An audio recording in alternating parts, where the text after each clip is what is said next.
Welcome to episode 3 of Non-Sucky Wrestling. I'm your host, Noffitz, and joining me is the Adam Norris.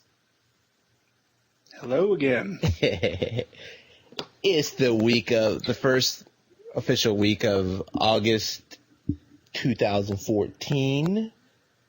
And just tonight, it was announced that Alberto Del Rio was fired from the WWE. I am torn by that decision, unfortunately. I don't know that I kind of liked him and Dolph Ziggler's matches quite a bit, but I'll be happy that he's not going to be beating him anymore. He deserved one more run of the title. All right, he was a better mid-carder than he was a main eventer, that's for sure. And you know, whatever he did at a horrible time when they're making their cuts. It was like, yeah, well, I think part of it, whatever he did, part of it had something to do with the fact that his contract's coming up. Yeah, his contract's up in September anyway, and he had no intentions of resigning from what I was reading. Yeah. So, they found a reason to get rid of him early, not have to pay him another month. Peace. All right, let's jump over to the Raw recap for the week. It is 2 weeks away from SummerSlam. Wait. Before we do that, I wanna just hit up just about SmackDown. If you haven't watched SmackDown for last week, do watch the Jericho Eric Rowan match. It is very good, and it does have certain storyline qualities, and that it does determine if Rowan's going to be at ringside for SummerSlam. And remind me to talk about TNA after we finish the Raw recap. Will do. All right, let's start this off. The show opens up with the Authority in the ring, announcing a Beat the Clock challenge between Dean Ambrose and Seth Rollins. The person who I'll tell you what about this particular segment. This was more of WWE creative patting themselves on the back, because they have not built a card like SummerSlam in the past 5 months. Or whatever, 3 months, 4 months, whatever WrestleMania was last. Because even WrestleMania only had one match or two matches that were really built up. SummerSlam has 4 or 5 matches that have had 2 or 3 months build up. Yeah. This is the first time in a long time that you're going to have something like this. So that's what the opening segment of Raw to me was, that the Authority was, the WWE creative was like, you know what? We deserve this. Here's our pat on the back. Well, the winner of the Beat the Clock gets to choose the stipulation for their match at SummerSlam. And Roman Reigns interrupts, which sets up a last man standing match between Roman Reigns and Kane. Now, when they first set that up, I groaned. I was like, Roman Reigns and Kane, really? This is going to suck. It's going to be slow and crappy. But they delivered. It was a classic old school last man standing match that they gave away for free. Absolutely. It was a match that I was pleasantly surprised about. I liked especially the fact that someone actually won via finisher. Yeah. That never happens. Yeah. That was a really good match and a great start to the show. And Raw was here in Austin, Texas, and up to an hour before the show, I was trying to decide, do I want to pay that money to get nosebleed seats and watch Raw live? Seeing who was going to be there and who wasn't, I was I don't know, I have a bad feeling. I don't think it's going to be a great Raw. But when I saw that match, I was that match was almost worth the ticket price by itself. So at that point, I was regretting a little bit not going. And then they played right after that match, they had the little video package of Brock Lesnar and John Cena's hype for SummerSlam, which that's the first John Cena. Okay, that's the second John Cena match I'm actually looking forward to ever. The first one was him versus The Rock. Yeah, the hype was fantastic. Like, they weren't at the show, but that video package, I believe they ended up playing it twice. Yes, they did.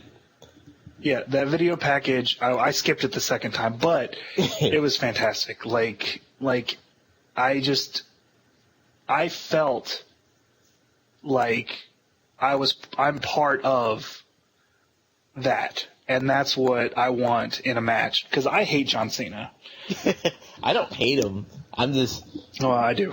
I hate him. Well, I obviously don't hate him as a person because he's apparently a fantastic person. I respect him as a wrestler, and I respect him as a person. Like, the issue with his character is not his fault as a wrestler. It's the company's fault of overprotecting him and making him their Superman. He sounds like he would be willing to heel turn. Yeah. He would be an awesome heel.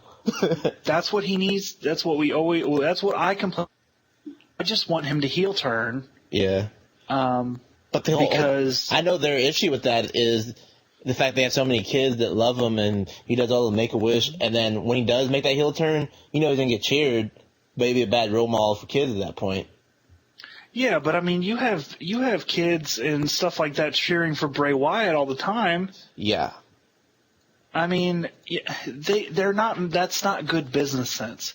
It's a good business sense is because I mean, you have the Miz that's a heel and he does tons of promo work. But I think their thing with John Cena is the fact that that's the one wrestler that almost every child under the age of 13 loves and gets behind and buys the merchandise for, versus you have some that are like fans of like other random characters, but one person they can guarantee they get those sales for is John Cena. Yeah, but they don't have to turn him like super heel. They don't have to turn him. They just need to let him do his a gangster thing or whatever. But until they have a new Cena. When he gets serious, that's when I like John Cena. I don't like the way he jokes. Okay, sorry about that. We got interrupted halfway through talking about John Cena. I don't remember what I was saying.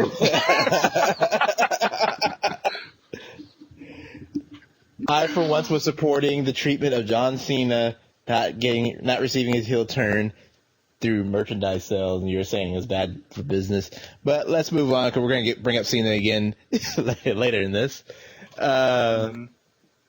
Okay, second match of the night was Mark Henry defeating Damian Sandow in the whole Longhorns versus Oklahoma Sooners. That should have been a dark match. Yeah, I have a quick note. Just so we're aware, since 2014 has started, Damian Sandow has won 3 matches. How many has he lost? I complained about his losing streak, and you were the one that said, but at least he's on TV every weekend in a match. Yeah, well, there's some people that aren't. He's been hosed. Like, I thought him losing that cash-in meant something bigger and better for him later on. No. He's their latest Dusty Rhodes. I don't know, man. I think Damian Sandow could be an amazing top heel, but they don't see it that way, I guess.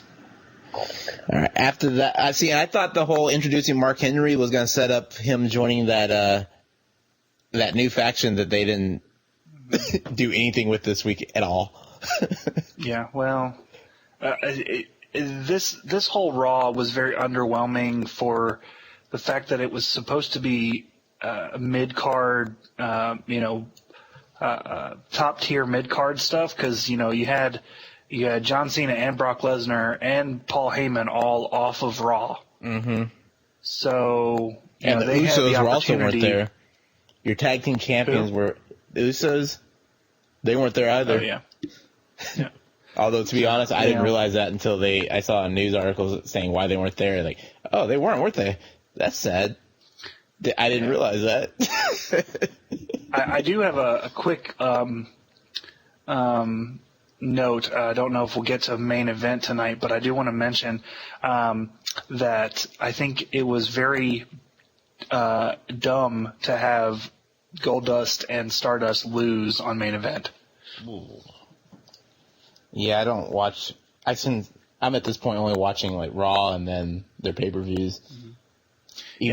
I watched main event, but I will say this. I will say congratulations, Heath Slater. This is probably your first win streak. We haven't got there yet. We haven't got there yet. All right. Sorry. I don't want to spoil. I'm sorry, I spoiled stuff, but we'll get there. The spoiler, Adam Norris. All right. That's me. That's what I do. I spoil stuff. Match number 3, Dean Ambrose versus Alberto Del Rio in their Beat the Clock. And that match went on for 15 minutes and 32 seconds. But it was a good 15 minutes and 32 seconds. Yes. Well, I mean, you can't say, I don't know that you can say that Dean Ambrose can ever not put on a good match. I don't think it's possible. The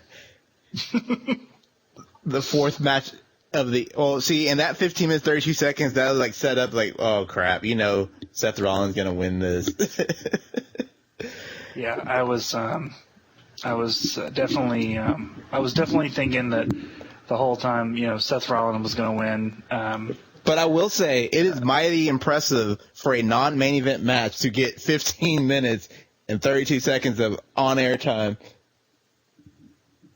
Yeah. Well, it wasn't like if this was Raw. If this was 2 years ago, with 2 years ago Alberto Del Rio and this year's Dean Ambrose, that's a main event match at a B-level pay-per-view. Yeah. So. And then the fourth match of the night was Rusev versus Sin Cara. It's bad, but I am already kind of tired of the Rusev storyline. I'm tired of this Rusev being so dominant. I'm not tired of the Jack Swagger storyline. I like Jack Swagger, but I'm already because I just have a feeling it's not going to end at SummerSlam. Where it should end at SummerSlam was Jack Swagger going over, but I just have a feeling they're going to drag that out. I think that it should be over at SummerSlam with the flag match. I think that Jack Swagger should win. It probably won't be over because it'll be 1-1 at that point. And because it's a flag match, that's why I don't think it's going to end there. But I'll tell you this, though. I like Jack Swagger as a face more than I liked him as a heel. Yeah. I've been looking forward for him to be face forever. Yeah, I think his character, the one he's playing right now with Zeb Coulter, works better as a face. Yes, I agree. But I think they should drop the whole "don't tread on me" if they're having the face, because 1 week he's coming out with the anti-immigration stuff and bashing the crowd, and the next he's trying to get them to cheer for him. Like, Yeah, I definitely feel like it changes. Say Jack Swagger's only been a heel his whole career, so yeah, the fact that he's a face now, it changes it up. And obviously, I hate Jack Swagger. Well, I hated Jack Swagger for a long time. I've always loved him, and I like him. Yeah, I've been waiting for now. I've been waiting for Kurt Angle to come back and have a Jack Swagger versus Kurt Angle match in a real American match. This may or may not be the case in September, but a quick news note. Jeff Hardy was interviewed this past week and did mention that he will want to end his career with WWE. But the question is whether they'll take him because of how he left and the fact that they'd look at it as him coming back now that TNA is going under, but we'll talk about that later. Match number 5, Dolph Ziggler versus Cesaro. I was surprised Ziggler got the win. I was also surprised that Ziggler got the win, but I'm happy he got the win. I think he needed it. I don't think that you could have Ziggler lose. Whether he wins or loses at SummerSlam, I don't think he can afford to lose up until that point unless Miz interferes. Like if it's if it's like what they did at SmackDown and had Miz interfere with Dolph Ziggler's match, I don't think that he can. I don't think Miz will benefit if Ziggler loses to anybody up until that point. And right now there's talks where they're actually going to throw Sheamus in there and have it as a unification match. That, I think, I personally would save that for like either Survivor Series or WrestleMania, like a bigger pay-per-view. Well, I mean, SummerSlam is the big pay-per-view, but I would build it up a little more, make it more important versus a week before SummerSlam hits and okay, we're gonna have a title unification, kind of like they did with the World Heavyweight title back in December. Like it really didn't feel that special to me. Mm-hmm. Yeah, a lot of people have been saying that Miz having the title right now is making it more important because he's including it in all of his speeches. He's talking about it all the time. Where when Dean Ambrose had the U.S. title, he barely defended and he never talked about it. So it didn't feel important. With Miz, that people think that, it's being talked that, the title feels more important because he's talking about it all the time. Yeah, he's got lucky that he's promoting the that new Marine movie, whichever one it is, Marine 4? 4, home moving target. Straight to DVD. Well, yeah. Oh, one thing about this Raw, actually, you know what? I actually like the second Marine to start DiBiase. That one actually surprised me. I have not seen any. I think I saw the first one, and I think that had John Cena in it. Yeah. I didn't really care for that one. I think I saw that one. Yeah, I think I saw that one. But did you know the WWE Network is only $9.99? Because if you watched this past week Raw, you do now. Oh, wait, the WWE Network's only $9.99? Yes, just $9.99, and you get. Did you know that you can watch Seth Rollins versus Dean Ambrose and John Cena versus Brock Lesnar and Paige versus AJ Lee and Brie Bella versus Stephanie McMahon, all for just $9.99 on the WWE Network? Again, need to talk about that a little more after we finish this.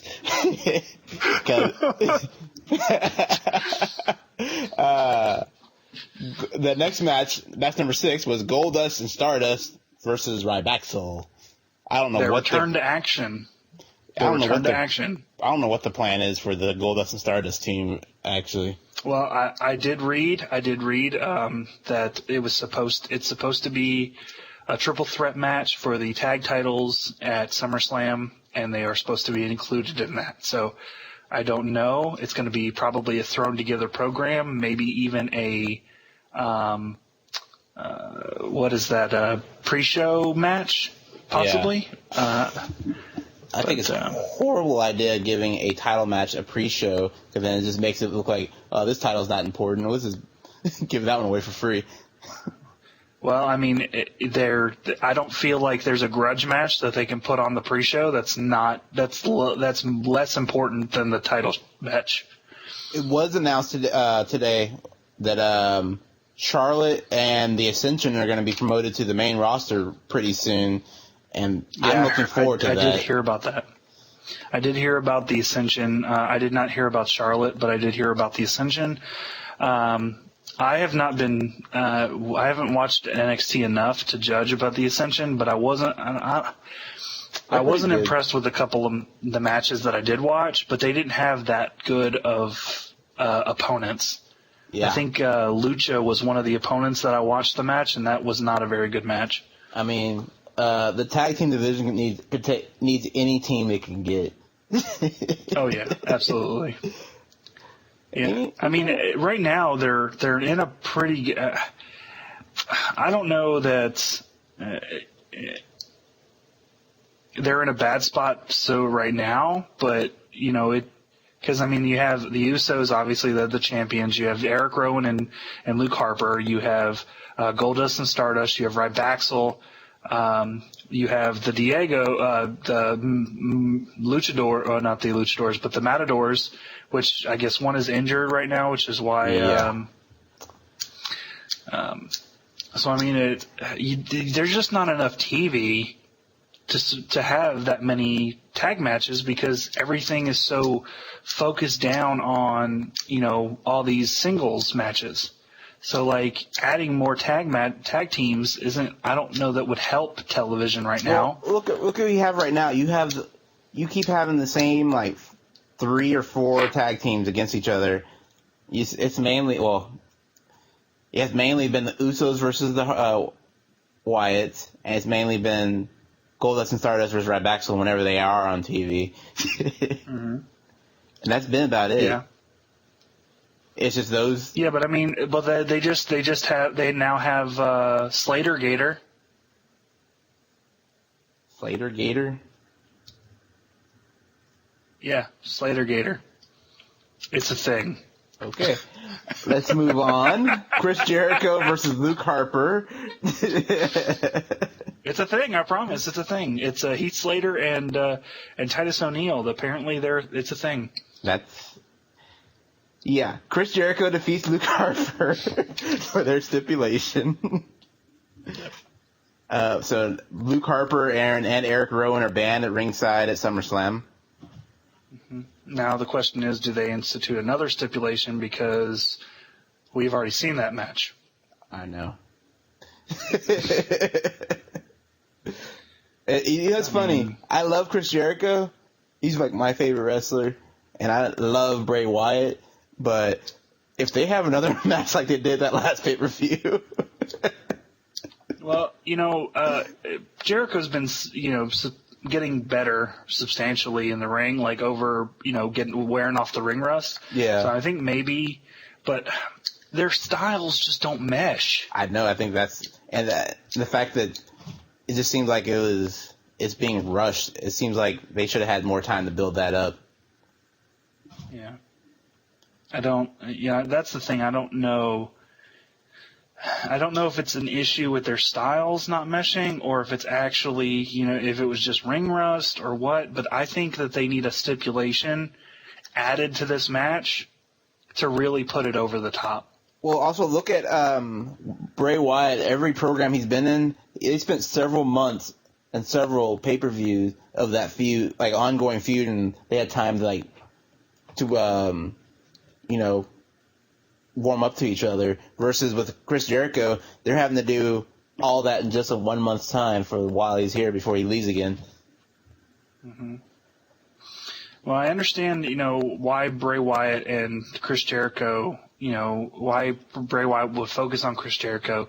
I just don't feel like after being beat at Battleground, I don't feel connected with this feud right now. Yeah. Like, I understand that Bray Wyatt, I'm glad he came back to help that character. I've only lost the battle. Yeah. Yeah, but I mean, it doesn't feel like, Chris Jericho's like, okay, I want this match because they're fighting, because they're attacking me. It's like, but, you already beat him. It's like, why beating him again is that gonna... I feel like he should have done this feud before he did the John Cena one, because this feud feels like it's a step backwards for him. I mean, John Cena is the face of the company. He's the man that you have to beat, and he had that long program with him, and then all of a sudden, he feels... Yeah, but the thing is that Chris Jericho is a multi-platinum, platforming star, while John Cena is really not. But I mean, like, when you go from John Cena, like, it seems like he should have went from John Cena to a title picture or something big versus John Cena to a short little program with Jericho for no reason at all. Like, that's understandable. But at least it makes it does make sense why he beat Chris Jericho. Yeah. But what doesn't make sense is not having some type of gimmick for the middle match. Yeah, since it's supposed to stretch on to Night of Champions. Yeah, like you need a gimmick. Like they need to add a gimmick to this because otherwise Jericho it doesn't make sense Jericho just to lose after he handily beat Bray Wyatt at Battleground. Like they probably have them jump him right before the match or something. Yeah, I mean, add some type of gimmick to make, or injury. Like Dean Ambrose has been injured for a month and a half now. Like make me believe Bray Wyatt can beat Chris Jericho. All right, let's jump over to match number 8. Diego versus Fandango. I'm Can gonna we be just honest. skip that? I didn't watch it. I actually did skip it.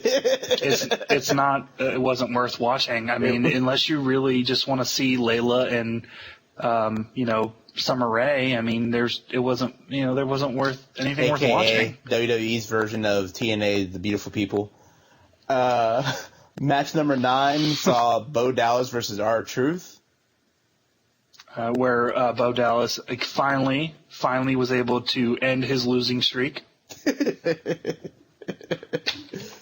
And only reason I watched that one because I was waiting for that new Xavier Woods, Kofi Kingston, Big E Langston group to come out and maybe recruit R-Truth or something.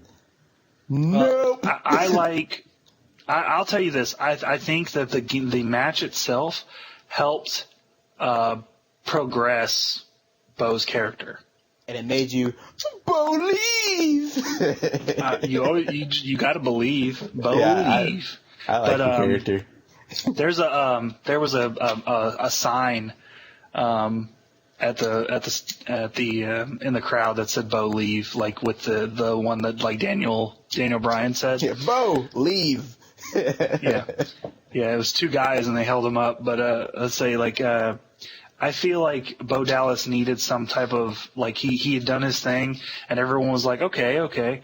But he needed something that, pushed him into a next level. And the cheating to win is what's changing his character and, what's going to make basically, could possibly, even though he's not, Latino, it could make him, kind of like the next Eddie Guerrero.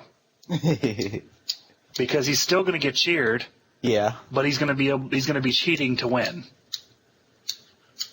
And the final match, right after that match, was the Heath Slater versus Seth Rollins, which, in my opinion, should have been the main. Wait. You mean Rob Van Dam versus Seth Rollins? Okay, yeah, it was supposed to be Rob Van Dam versus Seth Rollins, and then they changed their mind and decided no, because Rob Van Dam's injured.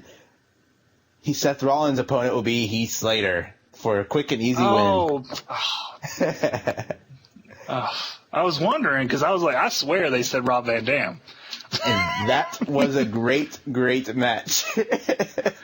Well, let's focus more on what happened outside the ring than what's happened inside the ring. First of all, Dean Ambrose showed up, and Seth Rollins absolutely went crazy, and he sold it like a boss. That whole segment that should have been the main event. They should have used that whole segment to close the show. Yeah. So Dean Ambrose comes out, and he takes Seth Rollins' briefcase, the Money in the Bank one. He pulls the contract out, and then tears it up. And then he grabs But he wasn't done there. Then he took a crowd member's Coke, and poured it in the briefcase. Then he took another crowd member's popcorn, ate a few kernels, and then poured it in the briefcase. And then he took JBL's hat, put it on, then put it in the briefcase.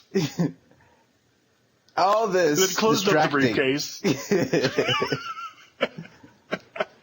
all this distracting Seth Rollins, allowing Heath Slater to roll him up and get a surprise 3 count win. Which again leads me to, hello Heath Slater winning on main event. Heath Slater has his first win streak in probably his entire career. And that is probably his biggest win in his career so far. No one saw that one coming. It's probably also the only time Heath Slater's ever been cheered. Yeah. Like I said, this new Slater Gator, man, he's been cheered. You say you're not watching those B shows. You got to watch those B shows.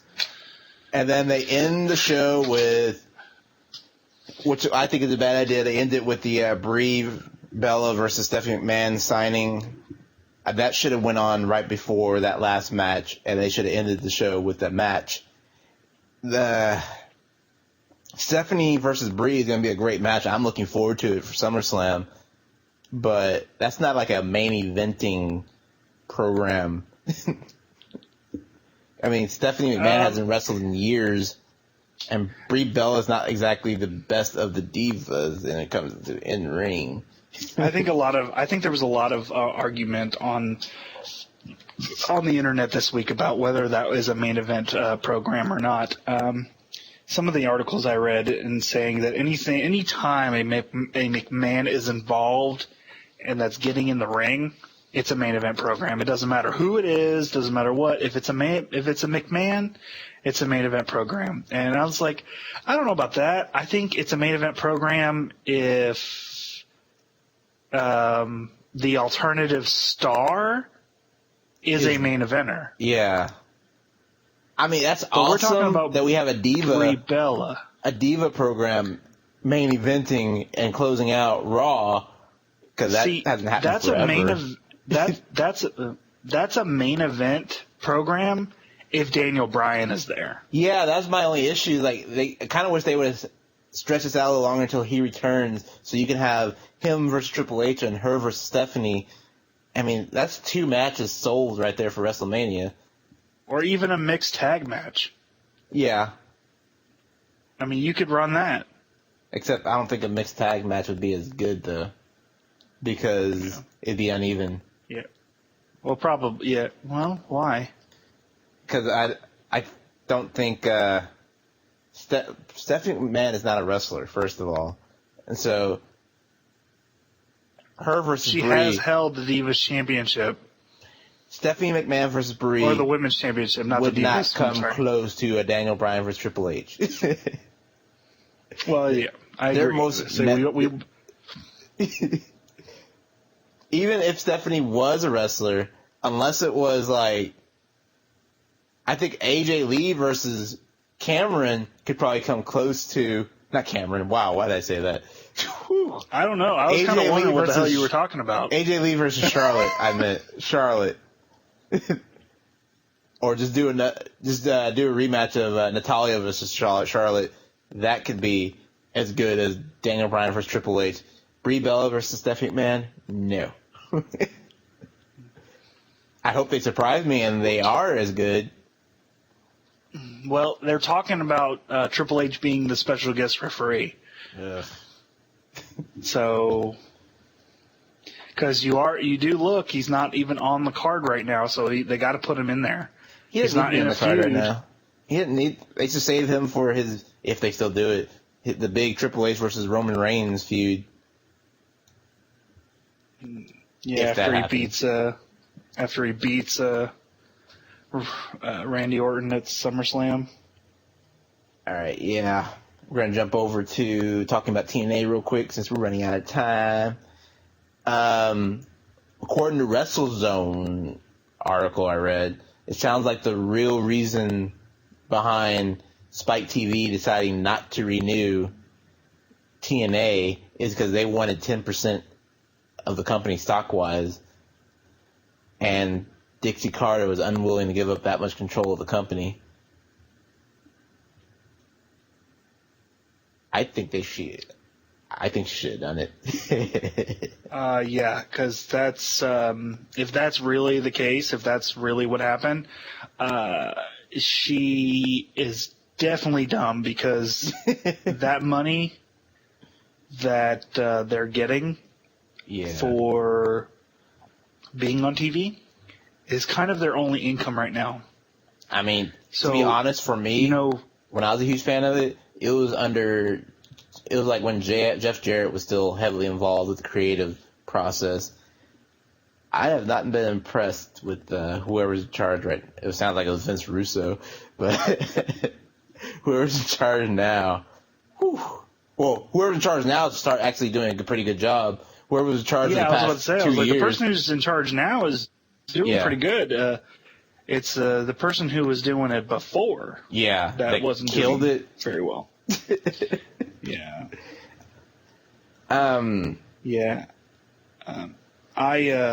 I think the person who's doing it now is fantastic, and they should do whatever they can to keep themselves afloat because they're on the verge. Like they're at the point where they're going to start attracting more people back because they've gone back to what made them succeed at the beginning. I mean, next week you're going to have Team 3D versus the Hardy Boys. I mean, which is a match you haven't seen in a long, long time. But I'm sure they probably had done it before in TNA. I have not seen it in a long, long time. I haven't seen those. You had a triple threat. You have a triple threat ladder match for the tag team titles this week, didn't you? I don't know. I only watched like the last 30 minutes of it. Wasn't that on the last 30 minutes? No. Oh, okay. I don't believe. I watched the Divas match. They do their stuff weird because they tape it and then they don't. They like mix this stuff up. They're weird. I was on a treadmill and I was like, "Hey, look, TNA's on. Hey, look, it's pretty good." Yeah, I think that I thought this. I've never see. I started watching TNA when they had the 4-sided ring. I never saw the 6-sided ring, so they brought back the 6-sided ring, and it's pretty awesome. Yeah, I like the 6-sided ring, but then hearing why the wrestlers themselves don't like it is like, yeah, it's worse on their body, and it's harder to put on a good match in a 6-sided ring. Mm. But makes sense. I'm with you. I do like the 6-sided ring. It just makes it. It just puts that one extra thing of difference on it. So. 1 second. I'm just gonna talk about one more thing if I can pull it up. Oh, where the heck is it? Well, while you're doing that, I'll go over so far the. Oh, okay. Go ahead and say what you're going to talk about. I was going to go over the current approved matches for SummerSlam. Go for it. And I was just right now. There's currently the World Heavyweight Championship match, the WWE World Heavyweight Championship match. Obviously, that's Brock Lesnar versus John Cena. They have Paige versus AJ Lee for the Divas Championship. They have Rusev versus Jack Swagger in a flag match. They have Dean Ambrose versus Seth Rollins in a stipulation that shall be announced tonight. I will not spoil it.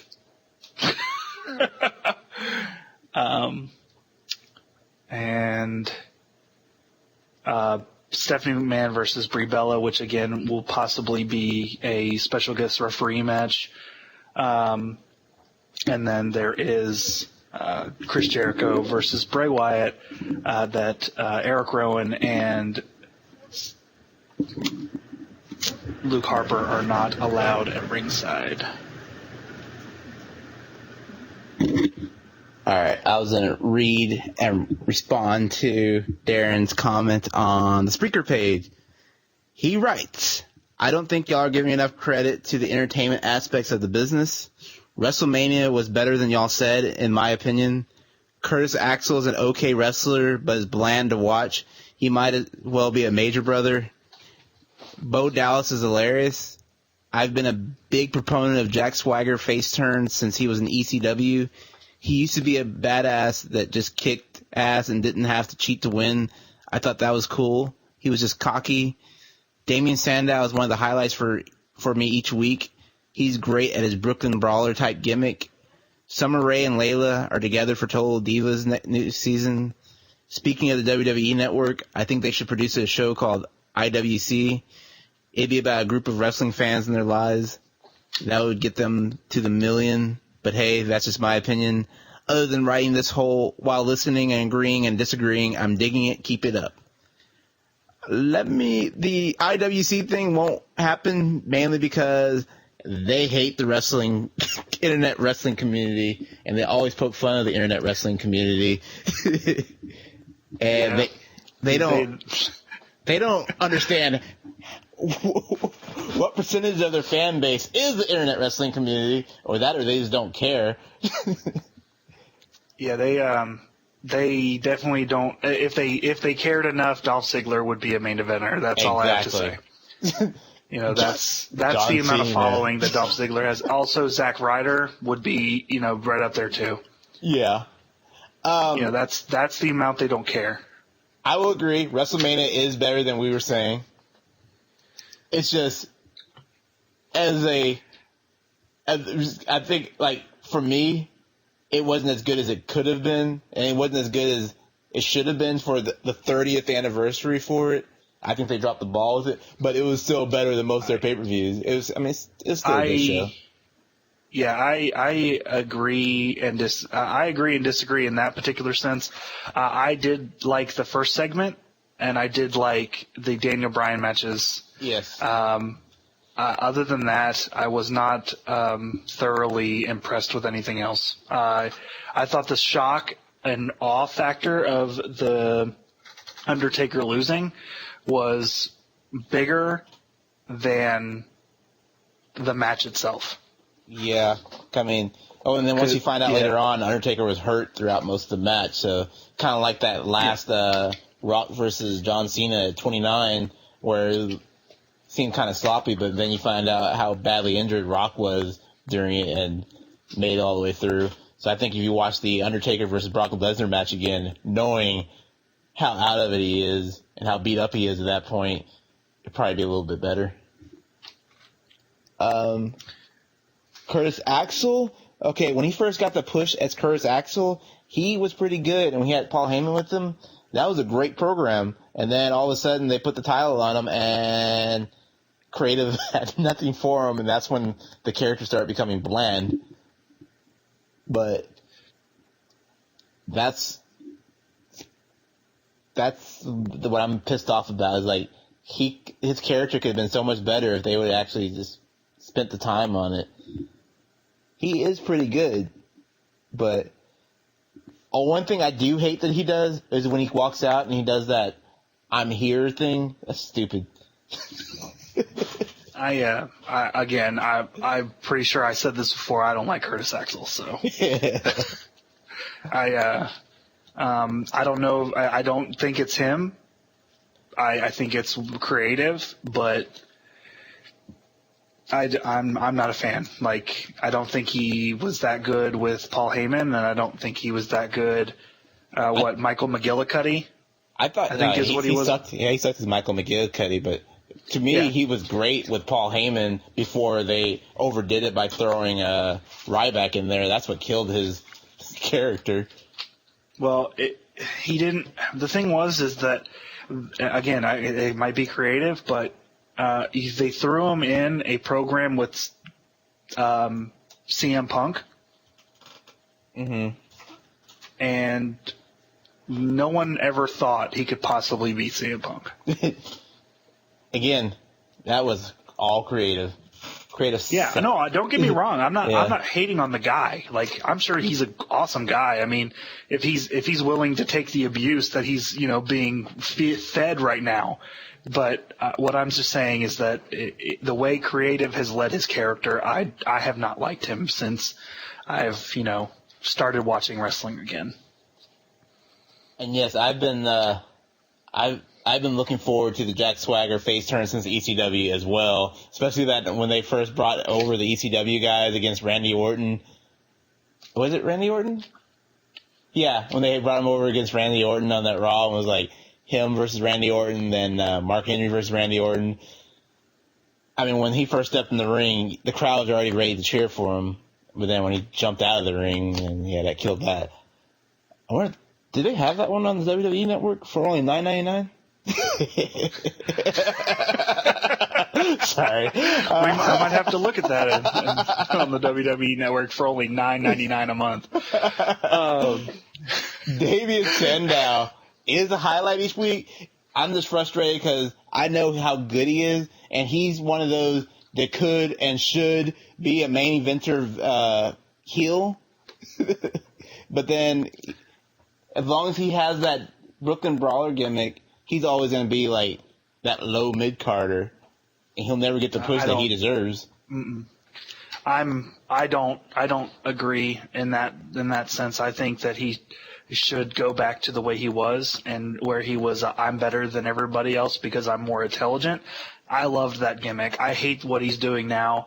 He's cool that he's coming out as, a cool, heel style, like something that's the fans can boo for that cheap, that cheap heat. But his character, when he was like, this is this and this is why, and y'all are stupid because y'all don't know it. That's what I like. I think that was fantastic. And when they changed him over to this new character, he lost all his credibility with me. And obviously it's not him. I think he could be a fantastic top heel. That's why I call because him of the way his character was built. That's why I call him the modern day Dusty Rhodes, where they set up Dusty Rhodes to fail when they first gave him the Goldust character, and he took it and ran with it and made it his own. That's what I think Damien Sandow is doing right now, where they give him that gimmick, but he's pulling it off. He does a great job with it, but I just hate that he's a lower mid-carder like that. Yeah. I mean, they did absolutely nothing with his, briefcase.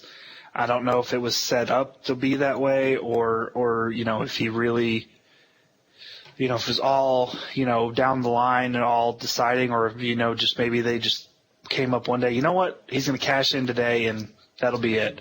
I was like, I didn't, he had this ruthlessness about him, when he cashed in, and it was like he was heading for better things.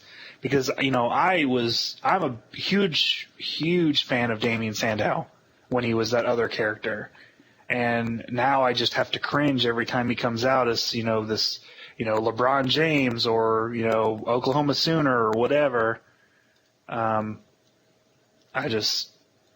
think that they're doing him wrong. That's all. And what was next? No, that was it for that. That was it? Okay. Yeah, there was Summer Rae and Layla are together for Total Divas new season. Wait, is Layla is going to be on Total Divas? I might actually start watching again. I haven't watched Total Divas. I watched the first season. I was entertained by it. The second season was just too scripted, too obviously scripted for me. And it was nah. Right. But now they're showing them on the WWE Network, which is only $9.99 a month. Oh yeah, I totally pay $9.99 a month to get that WWE Network so I can watch Total Divas. Which does remind me, that was the last thing we were to talk about WWE Network. They announced it their research shows people, most subscribers only watch the WWE Network for the live special events like NXT and the pay-per-views and the new shows like Total Divas and then that House of Legends or whatever it's called. And so they haven't been keeping up with adding the older content. And I'm still waiting on the promised and advertised Monday Night Wars, the Attitude Era, and the WCW Nitro that they kept advertising, before the launch of the network, that they're now trying to hold off until after the first 6 months are over with. Yeah, I would again, and I believe I talked about this a little bit whenever on one of our other podcasts, that I love the feud between Jeff Hardy and CM Punk, but I have no idea what happens in between the pay-per-views. Yeah. No idea.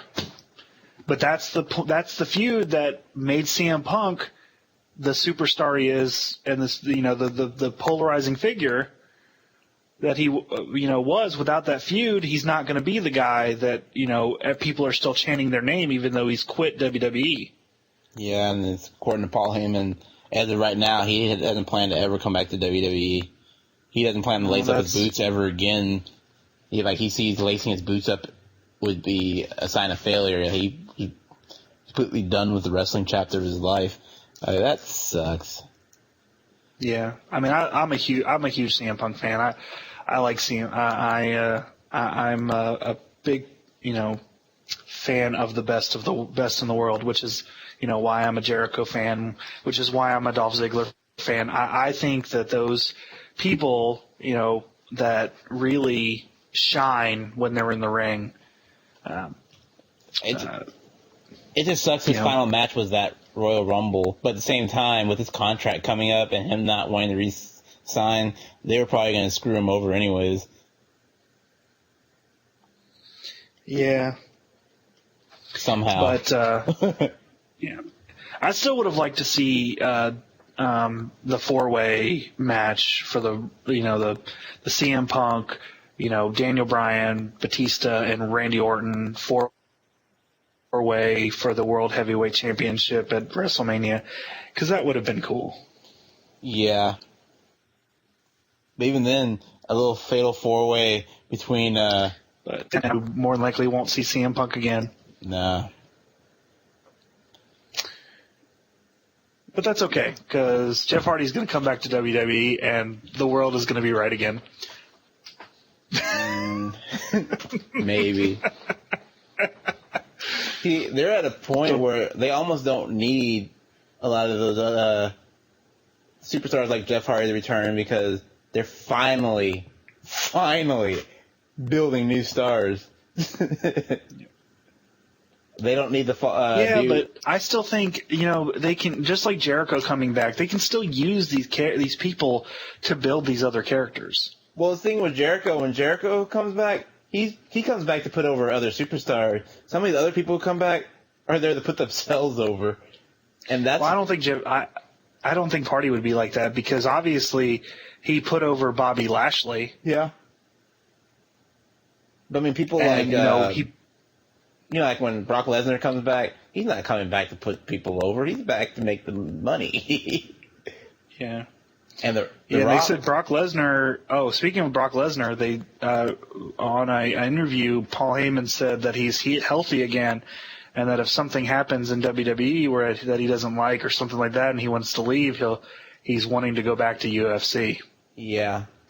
And actually, everyone wants to see him in a UFC match now that he's, for the first time ever, going to be 100% healthy.